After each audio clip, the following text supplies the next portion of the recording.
Hello students, good morning. करते हैं start आज का लेक्चर। लास्ट लेक्चर में हमने देखा था logical operations and comparison operation. आज के लेक्चर में दूसरे ऑपरेशन हम देखने वाले हैं, मल्टीप्लिकेशन। आगे हमने देखा था कि एडिशन से आप कैसे मल्टीप्लिकेशन कर सकते हो, लेकिन आम में मल्टीप्लिकेशन के लिए डायरेक्टली इंस्ट्रक्शन अवेलेबल है। ठीक है, तो आप डायरेक्टली वो इंस्ट्रक्शन का यूज कर सकते हो। ओके, सो दो टाइप की मल्टीप्लिकेशन के लिए इंस्ट्रक्शन पॉसिबल है, MUL एंड MLA। ठीक है, MUL is a simple multiplication, ठीक है, and MLA means multiplication and accumulation. ठीक है, मतलब अगर आप देखने जाओ तो सिंपल मल्टीप्लिकेशन में क्या होगा, RD is equal to RM multiply RS।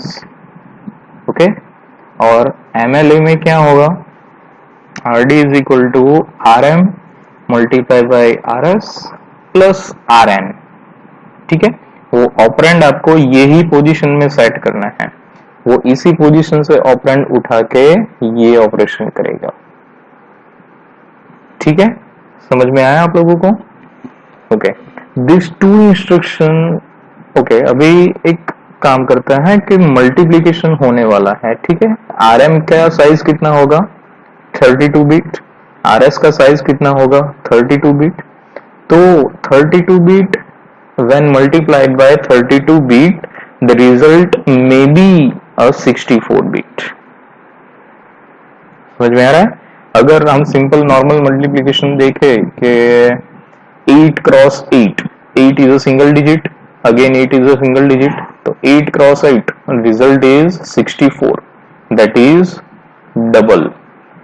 तो उसी तरह से अगर आप यहाँ पे भी मल्टीप्लिकेशन अगर करते हो 32 बिट का, तो आपका रिजल्ट जो है वो 64 बिट का हो सकता है।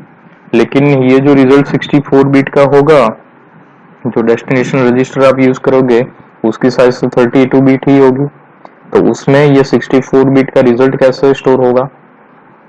सो the condition is the lower 32 bit of the result is stored to RD in these two cases, MUL and MLA।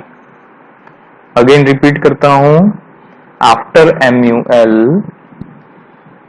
the data 32 bit data of RM is multiplied by 32 bit of RS, result is 64 bit long।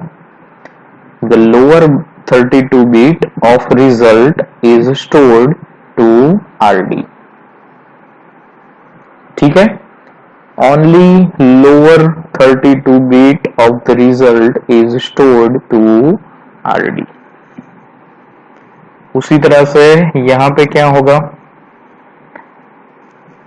32 bit of RM is multiplied by 32 bit of RS। ठीक है, जो भी result आया उसमें जो lower 32 bit है वो add हो गए 32 बिट ऑफ RN के साथ।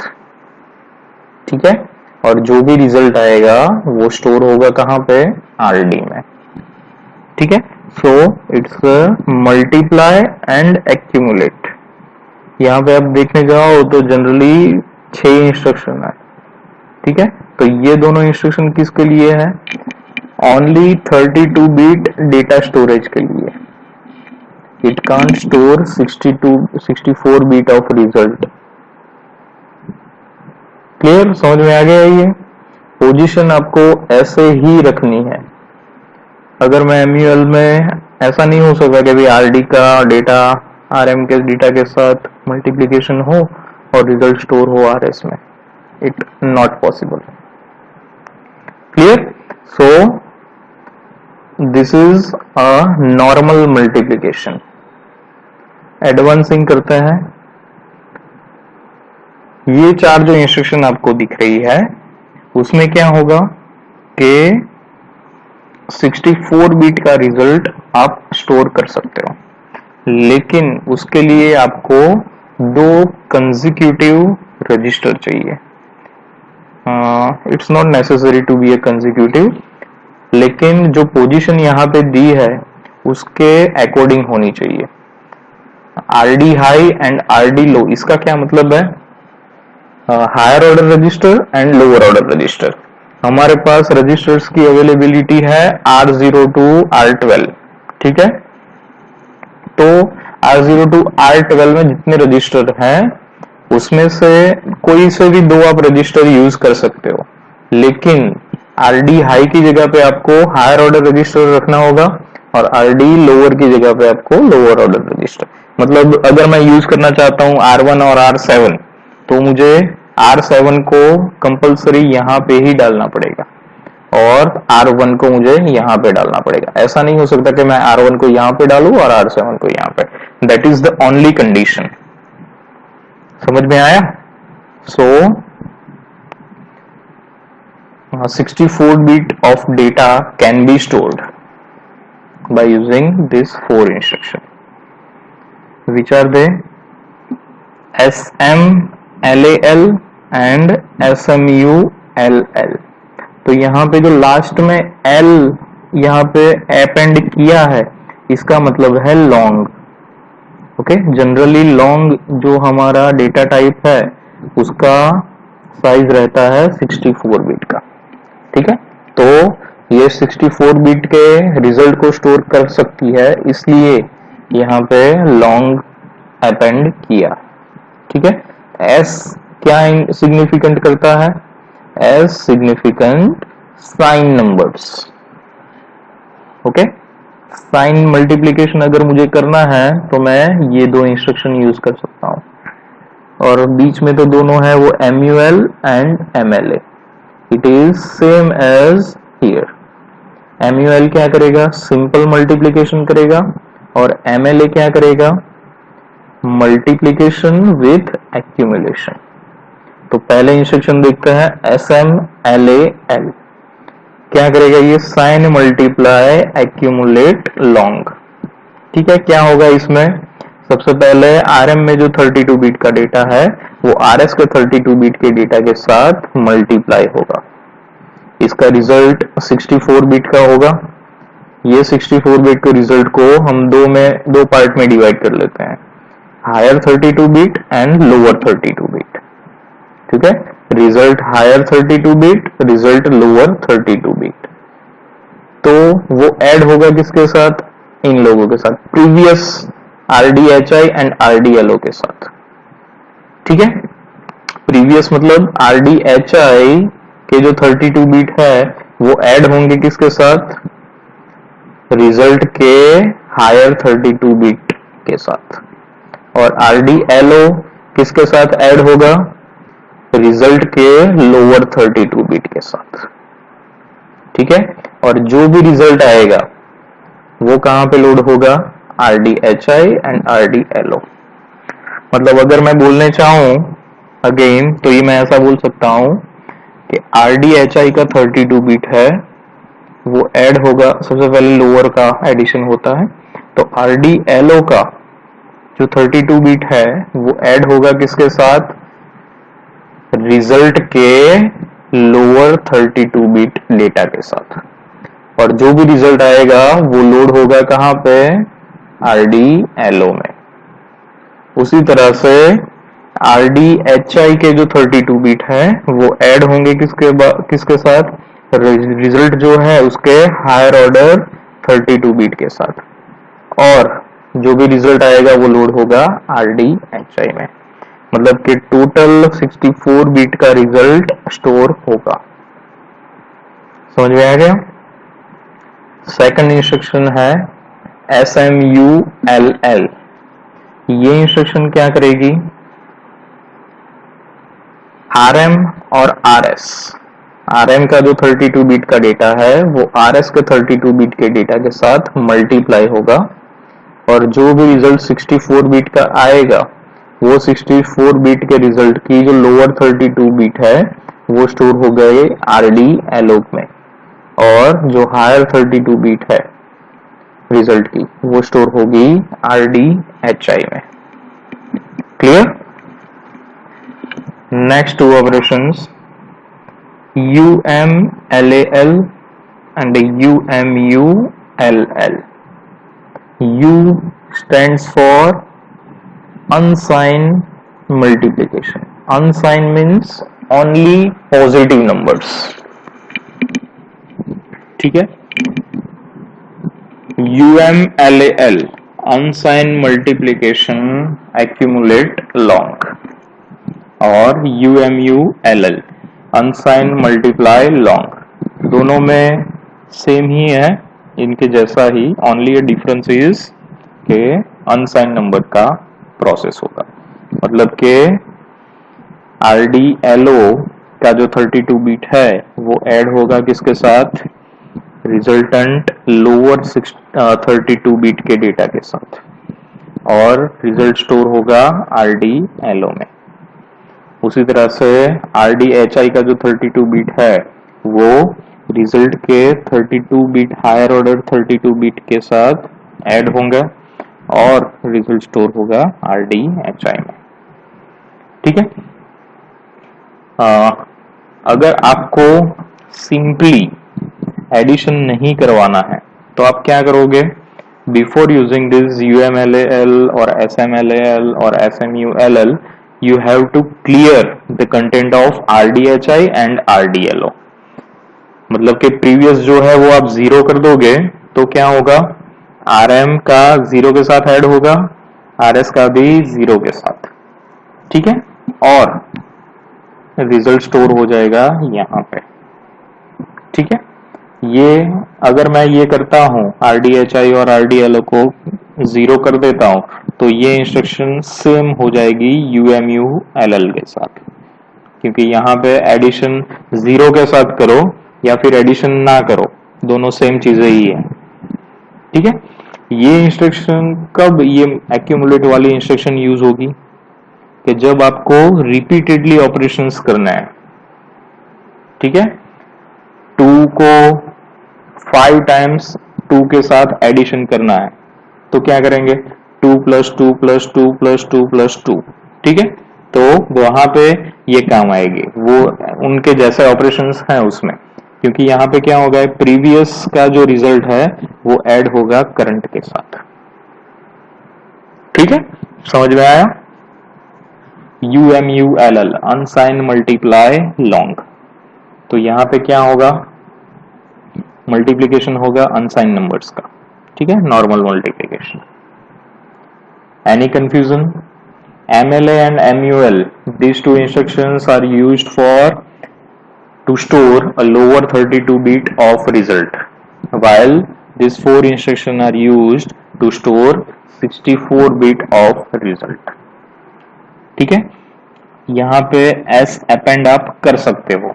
MLAS and MULS दोनों में क्या फर्क पड़ेगा कि मल्टीप्लिकेशन होने के बाद रिजल्ट आपका कैसा है वो आपको मालूम पड़ेगा। ओके, सो एग्जांपल देखते हैं ये सब इंस्ट्रक्शंस के। फर्स्ट इंस्ट्रक्शन है MUL R0, R1, R2।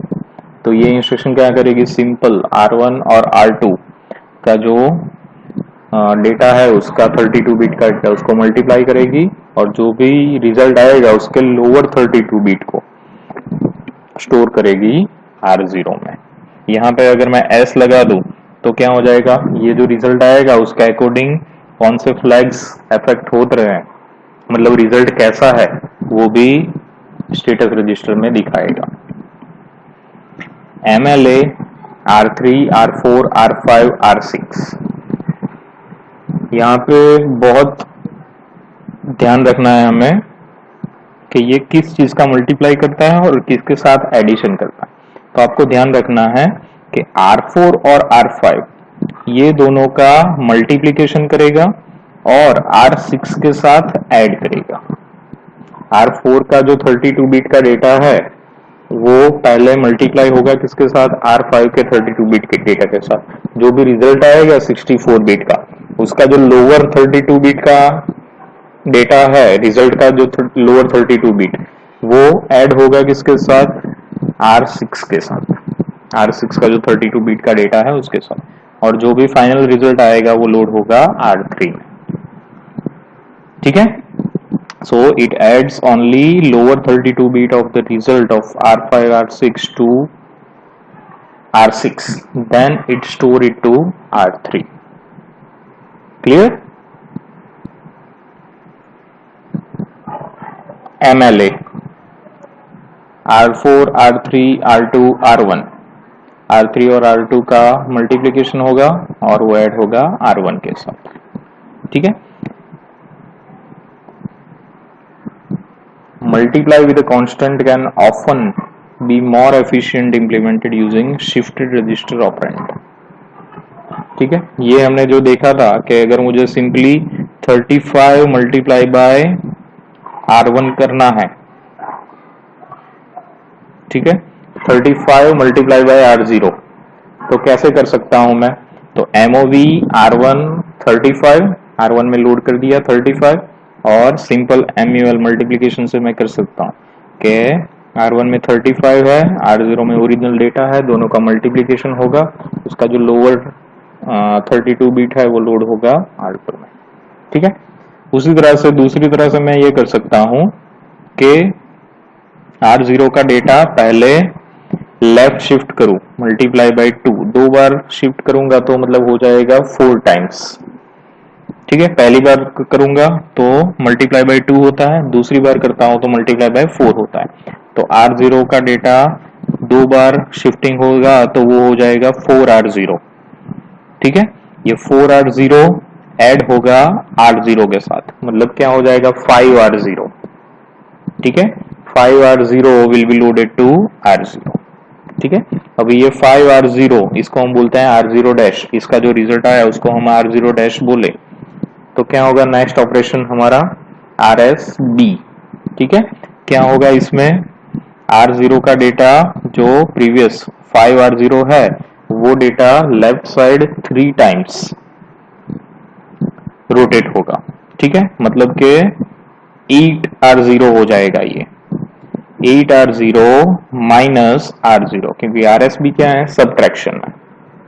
ठीक है, तो 8R0 माइनस R0 तो हो गया 7R0।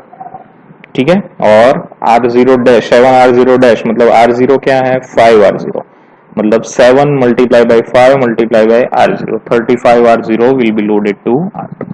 तो इस तरह से भी आप कर सकते हो। ये UMULL देख लेते हैं इंस्ट्रक्शन वाइज। UMULL क्या करेगा, R1 R2 R3 R4, तो R1 में क्या लोड होगा, higher 32 bit of R3 cross R4, R3 और R4 का जो मल्टीप्लिकेशन हुआ है उसका जो हायर 32 बीट है वो लोड होंगे R1 में, और lower 32 bit of R3 and R4। ठीक है, समझ में आ गया आपको।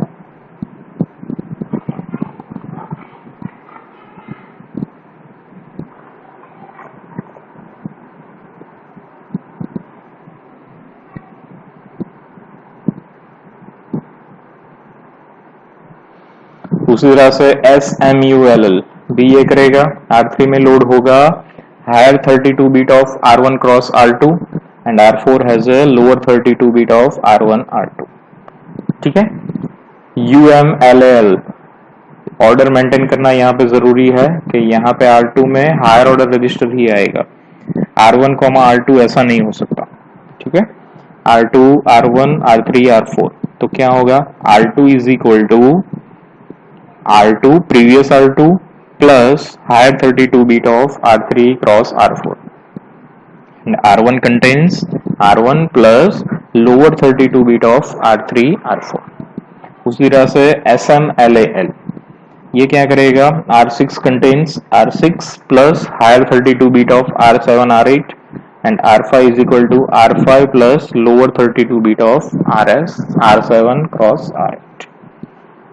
तो ये 4 इंस्ट्रक्शन होपफुली सब पक्का हो गया आप लोगों के दिमाग में। अगेन ये एक सिंपल एग्जांपल है, R1 और R2 का मल्टीप्लिकेशन करके R0 में लोड कर देंगे। ठीक है, यहाँ पे क्या होगा, R2 और R3 का डेटा मल्टीप्लाई होगा जो लोड होगा R0 और R1 में।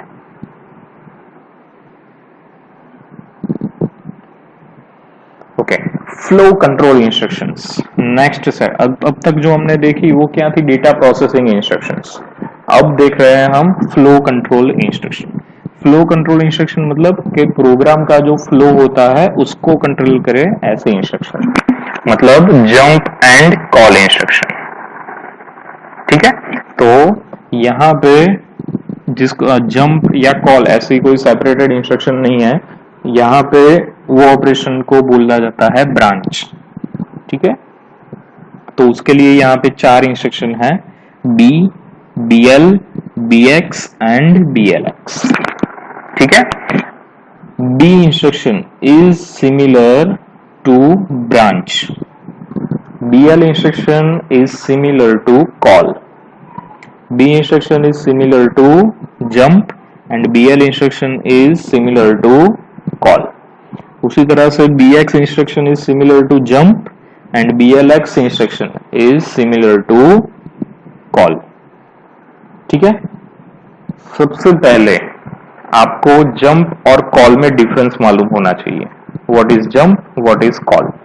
ठीक है, तो जंप में क्या होता है कि आप एक इंस्ट्रक्शन से दूसरी किसी इंस्ट्रक्शन पे जंप करते हो तो वापस पहले इंस्ट्रक्शन जहां से जंप किया था वहां पे आना ऑटोमेटिकली पॉसिबल नहीं है। ठीक है, that is called jump. Okay, और कॉल में क्या होता है कि आप एक इंस्ट्रक्शन से दूसरी इंस्ट्रक्शन में जंप करोगे।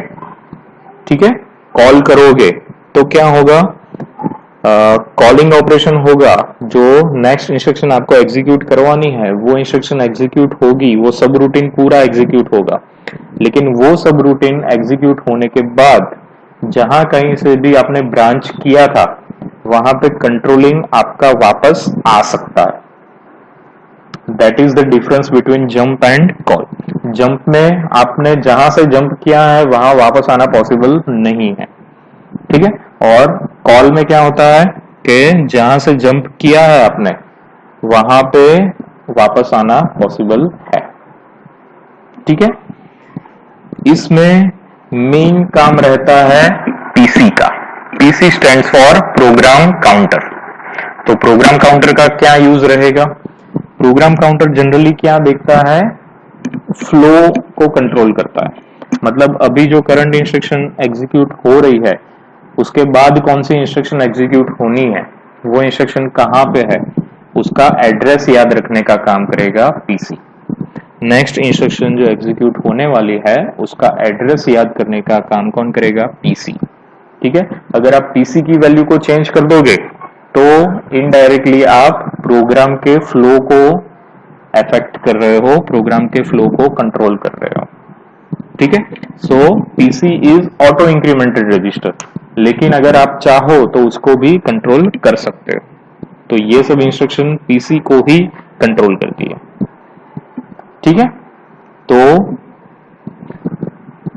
देखते हैं क्या होता है। पहली इंस्ट्रक्शन है बी नेक्स्ट, ये एक लेबल है, नेक्स्ट इज अ लेबल, क्योंकि जब आप असेंबली में प्रोग्रामिंग करते हो तो आपको एड्रेस याद रखने की जरूरत नहीं है कि कहां पे कौन सी इंस्ट्रक्शन पे जंप करना है। उसकी जगह पे आप क्या करते हो, सिंपल एक लेबल लगा देते हो कि मुझे ये लेबल पे जंप करना है, और लेबल का नाम कहां पे डालोगे आप, जहां पे आपको जंप करना है वहां पे। ठीक है, या जो रूटीन को कॉल करना है वहां पे। ठीक है, आपकी डिजायर्ड जो इंस्ट्रक्शन है वहां पे आप लेबल डाल दोगे और इंस्ट्रक्शन में आप वो लेबल का नाम डालोगे। तो क्या होगा, बी नेक्स्ट, तो क्या होगा इस इंस्ट्रक्शन पे, jump to label next unconditionally, चाहे कुछ भी हो, ये इंस्ट्रक्शन जब एग्जीक्यूट होगी तो नेक्स्ट वाले लेबल पे जंप होगा। नेक्स्ट वाले लेबल पे जंप होगा मतलब वहां पे जो इंस्ट्रक्शन लिखी है वो एग्जीक्यूट होगी कंपलसरी। ठीक है, no link register R14 used. Okay, R13, R14 और R15. R13 है CPSR, R14 है लिंक रजिस्टर और R15 है PC. ठीक है, तो R14 कुछ इफेक्ट नहीं होगा ये इंस्ट्रक्शन से. ठीक है, और PC is replaced by new address of the label. ये लेबल जहां पे कहीं पे भी आपने डाला है, जो इंस्ट्रक्शन के आगे ये लेबल डाला है, वो इंस्ट्रक्शन का address will be your new PC. समझ में आ गया कि ये इंस्ट्रक्शन के बाद क्या होगा. एक तो पहले एक्चुअली ये ऑपरेशन होता है कि PC रिप्लेस होता है, लेबल जो है उसका जो एड्रेस है वो चेंज हो जाएगा PC से. ठीक है, and jump to a label. उसके बाद लेबल पे जंप होगा और वहां पे जो इंस्ट्रक्शन लिखी है वो एग्जीक्यूट होना स्टार्ट हो जाएगी. मतलब you can skip some of the instruction by using this. This is done unconditionally. No any condition will be check. Unconditional मतलब फॉरएवर इट विल वर्क. उसी तरह से है कॉल इंस्ट्रक्शन BL नेक्स्ट. तो क्या होगा इसमें, ये नेक्स्ट एक सब रूटीन मतलब सब प्रोग्राम, एक छोटा सा प्रोग्राम. ठीक है, तो क्या होगा, BL नेक्स्ट एग्जीक्यूट होगा तो कॉल सब रूटीन नेम्ड एग्जिट. ठीक है, ये नेक्स्ट वाला जो आपने लेबल जहां पे डाला है वहां पे डायरेक्टली कंट्रोल चला जाएगा. सिमिलरली उसके साथ साथ क्या ऑपरेशन होते हैं, current PC stored to LR automatically. Current PC मतलब अभी ये जो BL नेक्स्ट इंस्ट्रक्शन एग्जीक्यूट हो रही है तो उसके बाद वाली इंस्ट्रक्शन एग्जीक्यूट नहीं होगी, तो उसका जो एड्रेस है वो चला जाएगा कहां पे, लिंक रजिस्टर में R14 में. क्योंकि BL जब एग्जीक्यूट हो रही होती है तो PC का स्टेटस क्या होता है, PC नेक्स्ट इंस्ट्रक्शन को एक्नॉलेज करता है, तो नेक्स्ट इंस्ट्रक्शन का जो एड्रेस है वो R14 में चला जाता है. New PC will be the address of level. जो ये न्यू PC ये नेक्स्ट लेवल के हिसाब से चेंज हो जाएगा, मतलब कि वो सब रूटीन पूरा एग्जीक्यूट होने लगेगा. सब रूटीन से आपको सब रूटीन का एग्जीक्यूशन मानोगे पूरा हो गया और वहां से आपको वापस आना है कि जहां कहीं पे भी रुके थे यहाँ पे, वहां पे वो इंस्ट्रक्शन में. तो कैसे करता है, आपको यूज करनी पड़ेगी इंस्ट्रक्शन MOV R15, R14. क्या होगा इसमें, लिंक रजिस्टर का जो एड्रेस है वो डेटा है वो कॉपी होगा कहां पे, PC में. तो मतलब कि आपका पूरा कंट्रोल आ जाएगा इसके बाद वाले इंस्ट्रक्शन पे जहां पे प्रोग्राम हमारा टर्मिनेट हुआ था. क्लियर. तो ये है जंप और ये है कॉल. उसी तरह से दो इंस्ट्रक्शन है BX एंड BLX. ये दोनों इंस्ट्रक्शन क्या करती है, आपको मालूम है कि ARM जो है वो दो टाइप के इंस्ट्रक्शन मोड को सपोर्ट करता है, ARM instruction set and thumb instruction set. ठीक है, अभी अगर मेरा कुछ ऐसा प्रोग्राम है जिसमें ARM और थंब दोनों का यूज हुआ है, ठीक है, तो क्या करना पड़ेगा, मुझे ARM मोड में से थंब मोड में स्विच होना पड़ेगा, क्योंकि ARM को बोलना पड़ता है कि भाई अभी मुझे थंब वाली इंस्ट्रक्शन एग्जीक्यूट करनी है या ARM वाली इंस्ट्रक्शन एग्जीक्यूट करनी है. तो अगर कोई ऐसी कंडीशन है आपके पास कि आपका जो मेन प्रोग्राम है वो ARM इंस्ट्रक्शन सेट वाला है और जो सेकेंडरी प्रोग्राम है सब रूटीन वो थंब इंस्ट्रक्शन वाला है, तो वो टाइम पे आप ये दोनों इंस्ट्रक्शन यूज करोगे. ठीक है, BX and BLX. When you want to jump from ARM instruction set to thumb instruction subroutine, you can use BX. ठीक है, और BLX कब यूज करोगे, एज ए कॉल, वो सब रूटीन को कॉल करोगे आप. सेम सिमिलर है जंप और कॉल के जैसे. Jump to a level next unconditionally, used when need to jump from ARM instruction subroutine to thumb instruction subroutine. ठीक है, BX and BLX. It is similar to B and BL. Only the change is B and BL supports only ARM instruction set and BX and BLX will support ARM instruction set to thumb instruction set. Okay, एक example देखते हैं। Main program है मेरा, वहां पे मैंने instruction use किया है बी लेबल।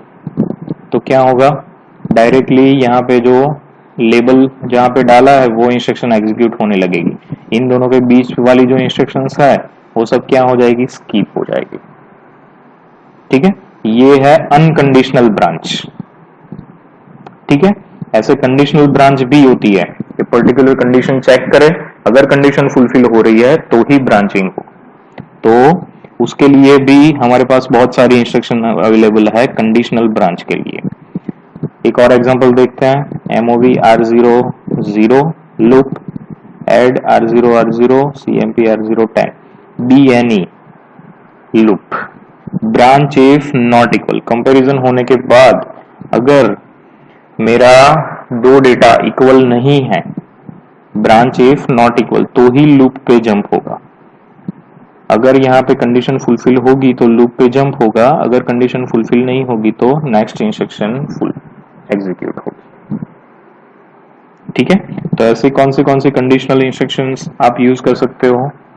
मेमोनिक्स है हमारे पास इतने सारे, सभी फ्लैग्स के रिलेटेड मेमोनिक्स है हमारे पास।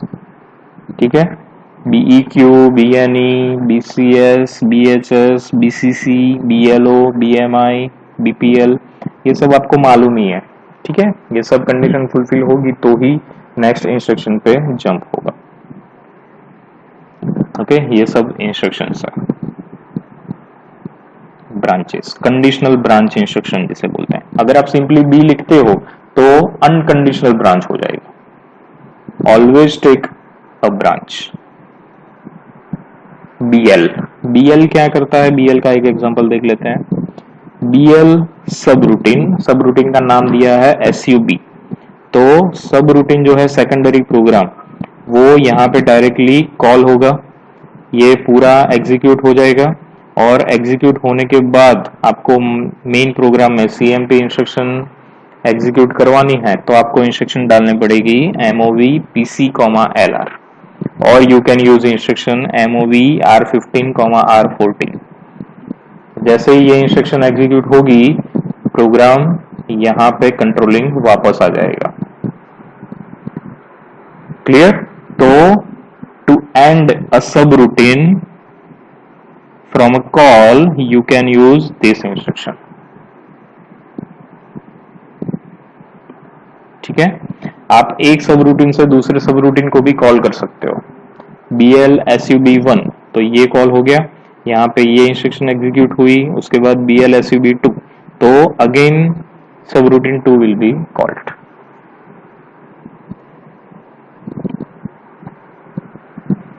Conditional execution BEQ।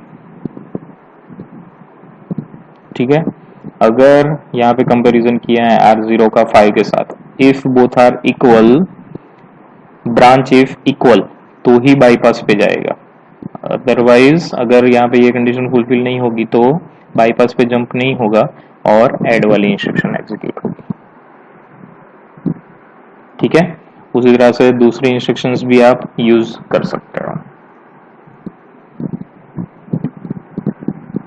ओके, एक सिंपल ऑपरेशन मुझे करना है कि अगर R0 का डेटा R1 के जैसा है और R2 का डेटा R3 के जैसा है, अगर ये दोनों कंडीशन फुलफिल हो रही है तो ही मुझे R4 को इंक्रीमेंट करना है। ठीक है, तो कैसे करूंगा मैं, ऐसे, ये प्रोग्राम है। तो क्या करेगा हमने, सबसे पहले कंपैरिजन किया R0 का डेटा R1 के साथ, branch if not equal, if they are not equal then you don't need to use R4++, so you can directly go to skip।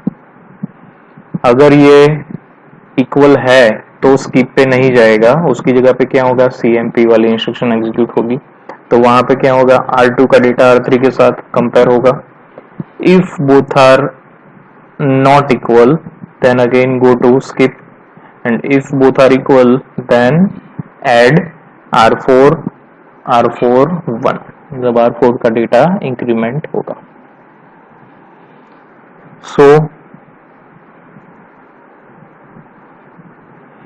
Hopefully आपका या दो टाइप की इंस्ट्रक्शन हमने देखी, मल्टीप्लिकेशन और ब्रांच इंस्ट्रक्शन, तो सभी इंस्ट्रक्शंस आप लोगों के दिमाग में क्लियर हो गई होगी.